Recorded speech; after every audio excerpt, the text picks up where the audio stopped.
Assalamualaikum warahmatullahi wabarakatuh. Welcome to my YouTube channel. Nah, sebelumnya perkenalkan dulu, saya merupakan mahasiswa Universitas Jambi, Pendidikan Fisika. Nah, nama saya Anasari Pulsande, NIM A1C317040. Di sini saya akan membuat video pembelajaran untuk memenuhi tugas mata kuliah Fisika Atom Inti. Nah, yang akan saya bahas adalah aplikasi radioaktif di bidang kesehatan maupun bidang kedokteran. Nah, aplikasi radioaktif di bidang kesehatan maupun kedokteran yang saya pilih adalah Prunut. Bagaimana pemanfaatan Prunut di bidang kesehatan maupun bidang kedokteran? Nah, pasti pada heran kan, Prunut itu apa? Mekanisme kerjanya bagaimana? Kemudian pemanfaatan yang seperti apa? Nah, untuk lebih jelasnya, simak penjelasan berikut ini.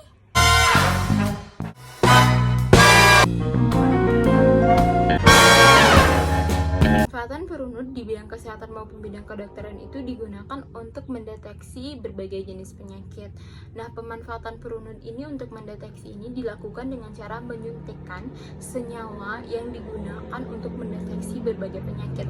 Nah, senyawa-senyawa yang akan disuntikkan ke dalam tubuh atau ke dalam organ tubuh itu adalah teknesium atau Tc199, ada talium 201 atau Ti201, ada iodin 131 atau I131, ada natrium 24 atau yang biasa disingkat orang itu Na24, kemudian ada xenon 133 atau Xe133, dan yang terakhir itu ada besi atau Fe59. Nah, seperti teknesium atau Tc99 yang disuntikan ke dalam pembuluh darah akan diserap terutama oleh jaringan yang rusak pada organ tertentu, seperti halnya itu pada jantung, hati, dan paru-paru. Kemudian sebaliknya untuk talium 201 atau Ti201 itu akan diserap oleh jaringan yang sehat.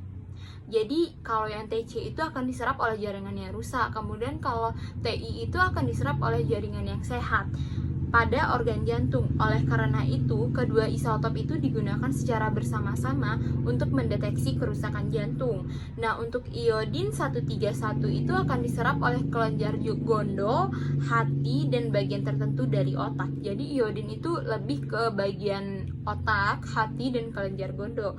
Oleh karena itu, iodin ini atau I131 dapat mendeteksi kerusakan pada kelenjar gondok, hati, dan untuk mendeteksi tumor otak. Nah, kan banyak tuh di sinetron orang dikit-dikit kena tumor otak kan. Nah, itu biasanya menggunakan Prunut iodin atau Prunut dengan senyawa iodin untuk mendeteksi tumor otak. Nah, kemudian ada natrium 24 itu disuntikan ke dalam pembuluh darah untuk mendeteksi adanya gangguan pendarahan. Misalnya, apakah ada penyumbatan dengan mendeteksi sinar gamma yang dipancarkan oleh isotop natrium tersebut. Nah, kemudian untuk xenon 133 digunakan untuk mendeteksi penyakit paru-paru. Untuk besi 59 atau Fe59 ini untuk pembentukan sel darah merah. Kadang-kadang radioisotop yang digunakan untuk diagnosa juga digunakan untuk terapi, yaitu dengan dosis yang lebih kuat. Misalnya untuk iodin 131 juga digunakan untuk terapi kelenjar tiroid. Jadi selain untuk mendeteksi atau selain untuk pendiagnosa juga dapat digunakan untuk terapi kelenjar tiroid. Jadi bisa untuk penyembuhan juga. Nah, pemanfaatan Prunut itu sendiri di bidang kesehatan maupun bidang kedokteran itu juga dapat digunakan untuk mengetahui perilaku biologi dan kimia.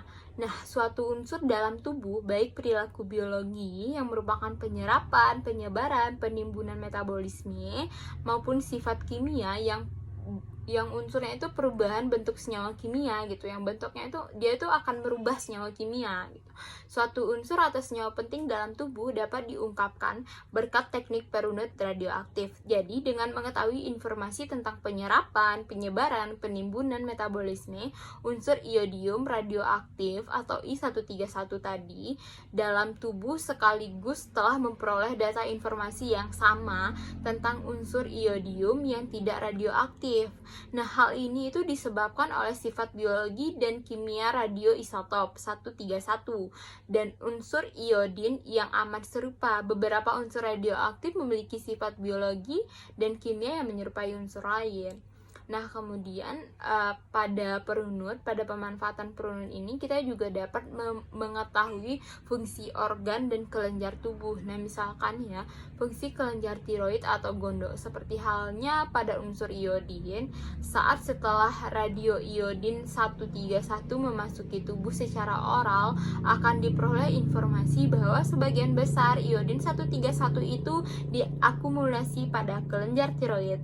Nah, fungsi fisiologi kelenjar tiroid dapat diketahui dengan sesegera mungkin apakah bekerja secara normal atau kurang normal gitu.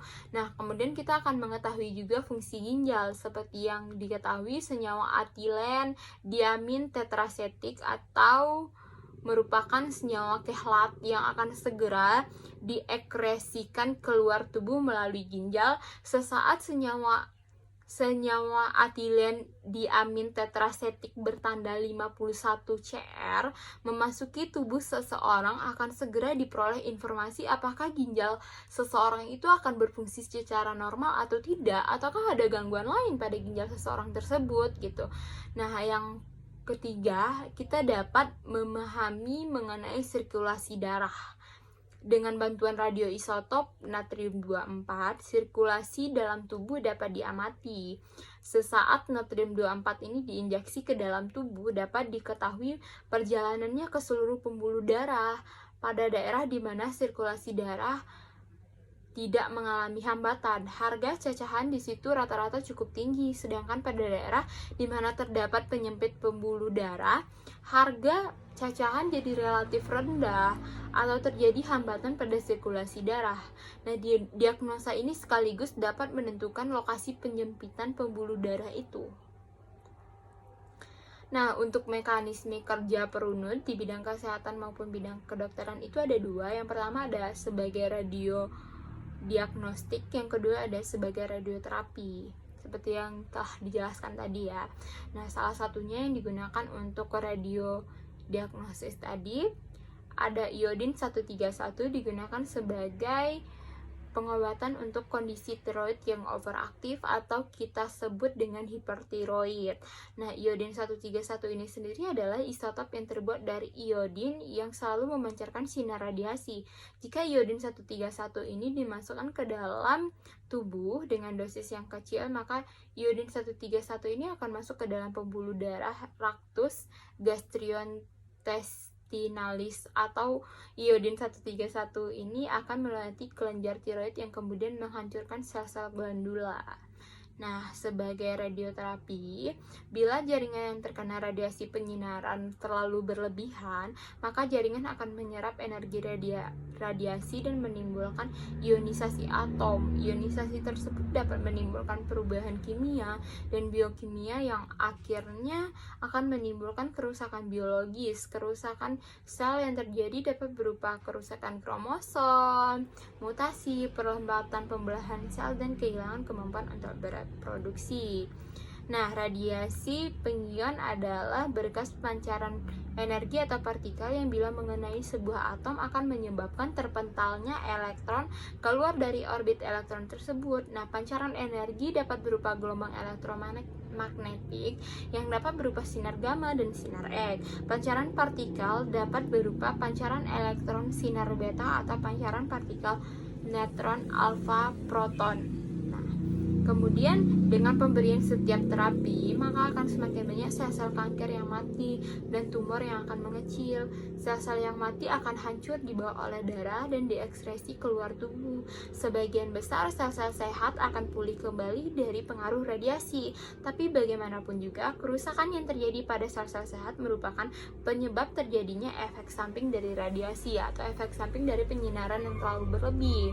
Nah, demikianlah penjelasan saya mengenai pemanfaatan perurut di bidang kesehatan maupun bidang kedokteran.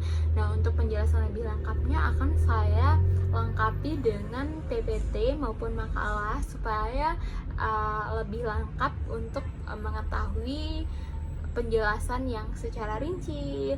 Nah, demikianlah video pembelajaran yang saya buat kali ini. Sampai ketemu di video pembelajaran selanjutnya. Jangan bosan menonton channel YouTube saya. Bye-bye.